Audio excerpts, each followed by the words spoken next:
Greetings and bienvenue, Midnight Crew. Thank you for returning to this broadcast, and welcome to new viewers joining us for the first time. If you like a video, then feel free to subscribe. This occurred around the time I graduated or sometime shortly after in 1995. My family lived in Michigan at the time, fairly close to the Indiana border. Some friends that I'd play Dungeons and Dragons with got all into ghost hunting, and we'd often travel down around the Indiana side. The Portage County, Indiana, which was around 45 minutes away, I believe. On this particular night, we had picked up the girl I was dating. Her and I were sitting in the back seat while my two buddies were in the front seat. We're on a somewhat secluded two-lane road with thick woods on the right side of us. I'm not trying to be vague at this point. I really don't remember much about the area or exactly where we were, and John says, "Don't trust what you see around here. I hear your eyes play tricks on you in this area." Almost on cue, we start seeing what basically looks like black fog or shadows darting and swimming across the road in the light of the headlights. We remained calm and kept going. Eventually, the road tees off to the right into the woods and we take the turn. After about a quarter mile, the road either goes straight onto gravel or tees to the left. We take the left. At this point, we're driving slow, maybe 5 miles an hour, and both the girlfriend and I are looking out the passenger side window. I was on the passenger side, if that matters, and about 15 feet into the woods. Maybe 30 feet from us total. I see what looks like a small, old troll hunched over eating something bloody and messy, with its back to us. My mind immediately went to folklore and I think redcap as soon as I see it, even though it wasn't wearing a thing. I slowly turn to the girlfriend because it's a bit much to see and not think you're crazy, and her eyes are taking up her whole face. She's already all teared up and they start streaming down her face when she looks at me. She's petrified. We both tell my friends in the front that we need to go, there's something in the woods. She's basically crying and I'm freaking out too. The two in front didn't see it and they're frantic to know what we saw and want to drive by again, which the two of us want nothing to do with. About 100 yards later, the road turns to the right onto the gravel, and the driver decides we're going to turn around here and go back the way we came. We get turned around and as we start off the gravel, the car dies. Not a clutch issue, it was an automatic and a pretty unexplained engine quit. The girlfriend flat out starts screaming, and the driver says to relax, tries to turn the engine over, and thankfully it starts. However, the moment the car turns over, headlights immediately turn on. Mind you, it's pitch black out, there are no streetlights. It's a heavily wooded area, and we hadn't seen another car in who knows how long, never mind the fact that our car and headlights were just facing where this car appeared when we were trying to turn around. At this point, everyone decides, okay, we're obviously somewhere we shouldn't be, we're out. So we end up driving back by the area where we saw the small, old troll, and there's nothing there now. No little troll, no deer. I believe it was a deer it was eating when I first saw it. We got to the area that branched off to the gravel road when we first went into this area. As we approach this road, a set of headlights turn on from this gravel road as well, followed by other headlights. So in the car there's the four of us freaking out, believing we've stumbled into some weird occult stuff we didn't mean to, and all we want is to go back home now. We drive back out to the main two-lane road that took us this way, and the other cars go their separate ways uneventfully. It's been over 20 years and I still get chills thinking about this. The little gnarly troll all bunched over eating the deer is just as vivid as it ever was. A lot of weird things happened when I lived in the Bridgman, Michigan area. This was the most extreme, but I had about 20 years of unexplained experiences crammed into the 2 years I lived there. To describe the redcap further, from what I remember, it was naked. I believe it would have maybe been 3/2 a foot tall if it stood upright, and very stocky. It was squatting down low, its butt almost to the ground while it ate, and also somewhat hairy, as in hairy on its shoulders and back. There was blood all over its hands and forearms. It was holding what looked like the leg of a deer. There was a mess of the rest of it at its feet. I had about a 3/4 view of it, mostly its back. I didn't get a good view of its face, though it kind of glanced over its shoulder at us nonchalantly as we drove by. I just remember it looked old and menacing, like a furious little 70-year-old man. Unnerving to say the least. About 20 or so years ago, I was driving down a pass in Oregon. It is just outside my town in the foothills and has farms all around. Most of the night traffic is delivery trucks avoiding tolls. There is a little field off the road I discovered.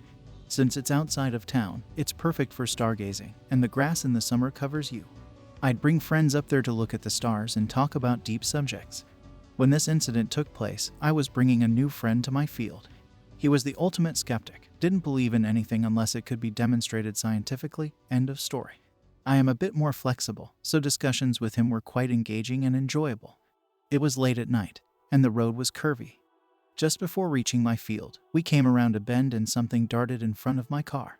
It was about the size of a chimpanzee, and was running using its front arms as a chimpanzee would. When it ran in front of my car, it reared up, and I saw a grimacing mouth full of sharp teeth. Now, it wouldn't be out of the realm of possibility that this was a chimp. I live near a primate testing facility, and there have been 2 escapes in my lifetime. But what was just wrong, what truly broke me, was that this creature was wearing a backpack and a hat. A red hat.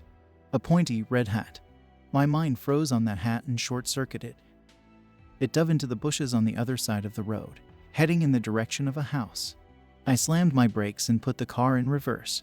Before I could back up, my stoic, scientific, calm friend screamed at me. What are you doing? To which I replied, I'm going after it. He locked his door, leaned over and locked mine, and told me to drive. Still considering him, I asked what he thought he had just seen. I don't know. A gnome or troll. Something. Just go. I was satisfied enough that my friend had seen something that shocked him to his core enough to shake his beliefs, and we drove on. We never spoke of it again. I thought of it at the time as a kobold, as it resembled the descriptions of kobolds in the Magic Kingdom books. But it wasn't a kobold. It wasn't until many, many years later that I came across the description of a Southeast Asian mythological creature. I've forgotten the name of it, so if anyone has knowledge there I would appreciate it, which matched it exactly. The funny thing is, we have a heavy Asian population in that area, so it oddly makes sense. I haven't seen anything like this since, though I look every time I drive by that spot. About 6 years ago, 2015, my family lived on our houseboat on the river in a small town in coastal Mississippi. We were on the deck one evening, looking across the river. The tide was low and you could see well into the woods. Maybe 25 yards from us, something bent down near the water drinking. I went and retrieved my binoculars and took a closer look. It was pinkish tan with bulging eyes, funny-looking ears, 2 arms and 2 legs, and what appeared to be horns coming out of its head. It had a short round body drinking from the shore. From what I saw, I would swear it was like a troll. It was devilishly ugly. I took my phone out and took a picture. To this day, anyone I show it to swears it's a river troll. Now, living on a houseboat, you see a lot of creepy stuff in the swamp. Also, there would always be trees or logs laying across the ditches of our 1,000-foot driveway in the middle of the swamp, as if something put them there to cross the deep parts. You couldn't walk up or down without that eerie feeling of being watched. And it wasn't just me. Anyone who came out our way felt it. You would also hear what sounded like monkeys. One time, something threw a rock and hit my friend. I still own that property and the houseboats, but none of my grown kids will even go out there anymore. I don't show the picture to other people anymore. I don't have to prove anything, but I'm sharing with you. I feel as if maybe I am the lucky one to have been in contact with several creatures in this world. And some twice. Yes, it's blurry and, yeah, it's hard to make out, but you can clearly see its reflection in the water as it's drinking. When I was younger, I saw some type of creature that I had no idea what it was. The only way I could describe it was kinda like, I would call it some kind of troll demon or something. It looked like one of those little troll dolls that they used to make years ago. I was preparing to go to dinner or something and my parents had already walked out of the house into the garage. I went back to my room for something and when I turned around it was standing in the doorway smiling. I'd say it was about 5 feet tall, not terribly tall but not necessarily short either. It just kinda sat there smiling at me for a few seconds. It had, kinda like its lips were covering up its teeth. It wasn't like it was showing me its teeth or something, really. But it just kinda grinned and it had these big round eyes that just kinda stared at me for a minute. It was one of those things where I looked away for a second and when I looked back it was gone. I had no idea what to do at the time. For some reason, I never told my parents. I just figured no one would believe me. I was old enough to know that if you cried wolf like that nobody believes you. I was really scared at the time and nothing ever really happened again, but just for that split second it really was very scary. It kind of had like fluttering nostrils a little bit. Not necessarily reptilian. It kinda had like the little flesh color of the little troll dolls, kinda tannish but still kinda skin color. This is an encounter my girlfriend and her friend had a few years ago. Not mine personally. I've heard her tell this story a few times before, but after recently hearing them together describe what they saw, I thought maybe you guys would enjoy it. Maybe someone has seen something similar. This encounter happened in Lakewood, New Jersey a few years back. It was midday sometime in September. My girlfriend and her friend used to jog together regularly at local parks. The park they were at this particular day is called Lake Carasaljo, which butts up to a housing development. The trail they were on loops around the lake, and 3/4 of trail is basically just a normal paved sidewalk that follows a road, but eventually turns to dirt and through a small wooded area on the far side of the lake, the other 1/4 of the trail. Mind you, this place is far from being remote, it is New Jersey after all. While jogging through the wooded part of the trail, they came upon a creepy humanoid-looking figure on the edge of the trail that stopped them both in their tracks. They both keep referring to this thing as troll-like. It was short, maybe 4 feet tall at most. It was dressed in a long black hooded cloak hunched over, sitting on a wooden chest. Yes, a wooden chest. Exactly the kind you'd imagine a troll to be sitting on.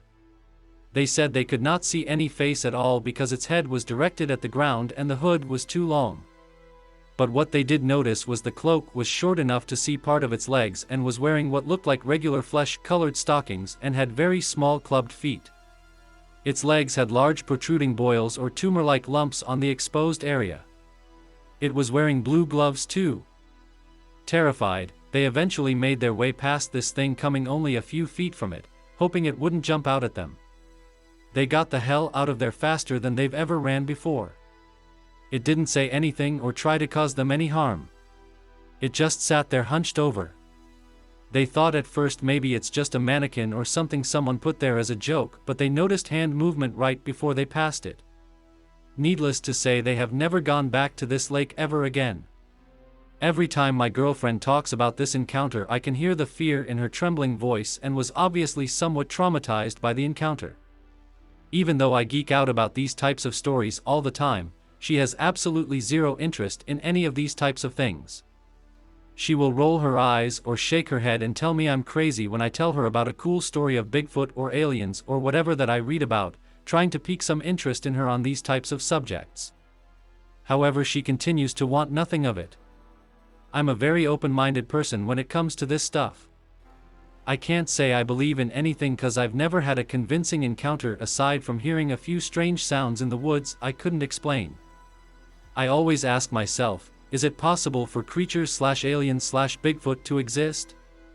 The answer is usually yes. But then again, someone just playing a prank to mess with people is extremely logical sometimes, especially in a place like New Jersey. I live on a farm located in arm's reach outside of Haines Junction, and have grown up hearing stories about Mount Archibald and the creatures roaming there. Naturally, I've blown them off as ghost stories or urban legends.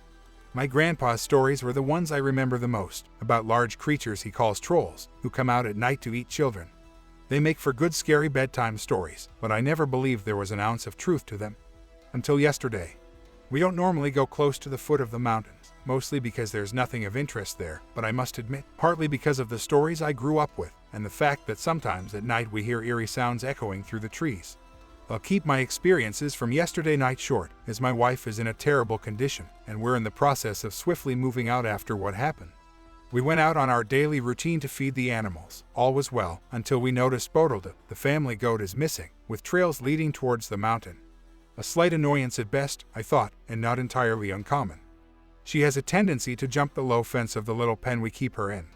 But I had a feeling something was different this time, something felt off. We had heard the unexplainable echoes through the forest the night before, and I wasn't all too eager to venture out there to look for her, but my wife convinced me. So we set out. It took a few hours, but around 8 p.m. we heard her in the distance. I knew it was her because I've grown accustomed to her sounds. So we ran towards where we heard her and saw her standing on a small bridge. But something wasn't right, she was frightened and wouldn't move. That's when I heard it. The sounds that I grew up with, which I had always figured was the strong winds doing some trickery. But it wasn't the wind, it was coming from under the bridge. My wife and I froze for a second and stared at the moonlit bridge, everything beneath it covered in shadows. When we saw movement, my first reaction was to run away, but I couldn't leave my wife behind, and she is not much of a runner. So I grabbed her hand and dragged her into a nearby bush. It didn't offer much cover considering the time of the year, but it was all I could find. We sat there, looking at the poor frightened goat, when we saw what the movement under the bridge was. A huge, hairy arm suddenly appeared from below and grabbed our goat, and pulled it under. We heard her scream for a moment, but then, silence. We sat there, horrified, for what felt like an eternity before my wife, against all expectation, dashed in the opposite direction with the speed of Usain Bolt on a good day. I followed her, and I could hear the sound from the bridge becoming quieter and quieter. I'm sure what we saw was a troll. A real one. Not one of the dumb funny ones from the stories who can talk, but a horrifying twisted animal. I have no intention of staying here, mostly for my kids' sake. We will be gone within the next couple of days. Whatever you do, if you're planning a trip to the Kluane National Park, stay away from that godforsaken mountain. Circa 1930s, Norway, rural farmland. A 14-year-old girl was performing her daily duties on her parents' ranch when she noticed something behind the barn. As she looked closer, she saw two huge eyes and a partial dark gray forehead, and huge shoulders peeking out from the barn. She could see the shoulders move up and down as the being was moving. It was humanoid in shape, but the head was massive and shaped like a block. It seemed to peek at her, then shy away and slink down. Another 30 seconds or so, and it comes back to look at her. Its face was not scary or mean-looking, as she had heard some trolls were. The girl was speechless and scared. The barn was approx. 20 feet in height, and anything just barely hiding behind it would have to be massive. She had heard the old stories of trolls in Norway, as they are classic folklore in her culture. She felt as if the being was also scared, and stuck where it was for some reason. She went and told her father, and her father looked at her sharply, and they went out cautiously to inspect. When they rounded the corner, they saw huge, strange footprints in the mud by the barn. But there was no troll. What was there, however, was a huge granite boulder. It was approximately the same mass as what the troll would be, she explained. It must have weighed many, many tons. The boulder was not on the land previously, as the family would have seen it. Her father told her that some of these beings have the ability to become boulders at will. That's how they hide from people. Others are turned into boulders if they are exposed to too much sunlight. He told her that perhaps she saw the spirit of the stone, or the true being behind it. She had also heard fairy tales of there being people that lived in stones, so this seemed plausible. They were very connected to their folklore in this region. The family never experienced any other beings or activity at the property, and the ground around the boulder would always produce the most colorful flowers and plants during the springtime. The girl felt a special connection to the boulder and would have picnics out by it and talked to it. She felt that the troll and the boulder were one of the same. She even said when she looked at it long enough, she would start to see the same face appear. Supposedly, the boulder is still in the very place today. Happily content in the countryside with plants and vegetables growing all around it. I saw a troll myself actually. I was around 11, was out in the woods with my father, his GF and her daughter and dog. Now the town where this happened is sort of a crater with a big lake in the middle. My town was on one side, but this day we drove to the other side, where no one lives. There used to be a skiing club there, but it's abandoned. My dad parked the car in a sort of cul-de-sac in the woods. Us kids stayed in the car while the adults walked off with the dog. We sit there for maybe 5 minutes or so. I look to my right, BC, I get a weird feeling from that area. And there it is, positioned just in between some trees before the woods become sparse. It sat there in the shadows just looking at us, humanoid silhouette and red eyes. We were so scared, we locked all the doors and our parents came back. We shout to them to please hurry into the car. Chaos ensues as they see our fright and start to try to open the doors at the same time as we were trying to unlock them. 20 seconds have never felt so long. They get in and my dad backs up the car to try to see it clearly, but he positions the car wrong, but then we see something else there instead. We don't know what.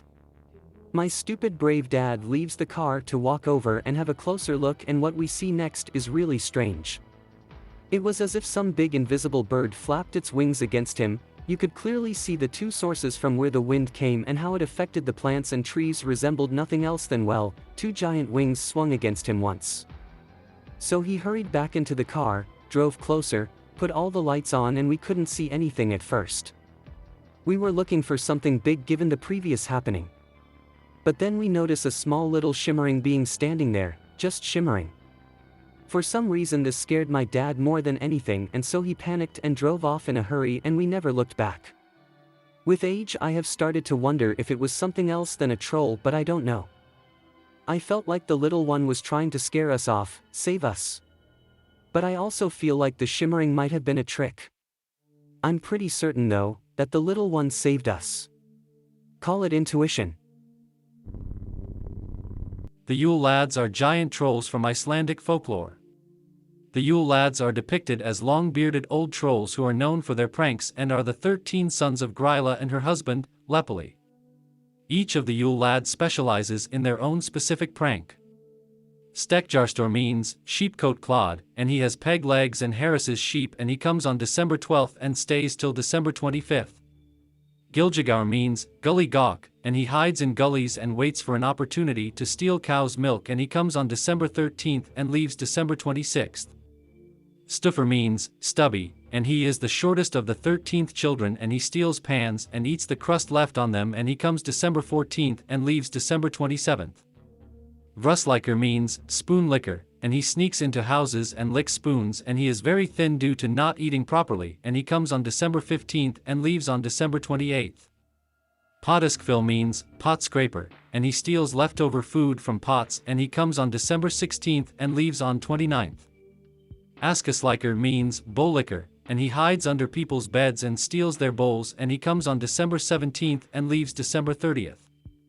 Huraskeller means door slammer, and he slams people's doors and wakes them up at night, and he comes on December 18th and leaves on December 31st.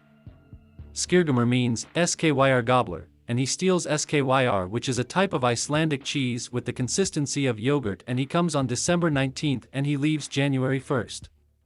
Jugnakreeker means sausage swiper, and he hides in the rafters and steals sausages, and he comes on December 20th and leaves January 2nd. Gluggagogger means window peeper, and he peeks in people's windows and looks for stuff to steal, and he comes on December 21st and leaves on January 3rd. Tafer means doorway sniffer, and he has a very good sense of smell, and he sniffs out lofabrow, which is a type of Icelandic bread, and he comes out on December 22nd and leaves on January 4th. Ketkroker means meat hook, and he uses a hook to steal meat from people, and he comes out on December 23rd and he leaves on January 5th. Kurtasniker means candle stealer, and he steals candles and eats the ones made out of animal fat, and he comes on December 24th and leaves on January 6th. I hope that you enjoyed tonight's broadcast. If you enjoyed tonight's story, then please subscribe to the channel, as more green texts will appear daily. A new broadcast will appear when the clock strikes midnight Central Time.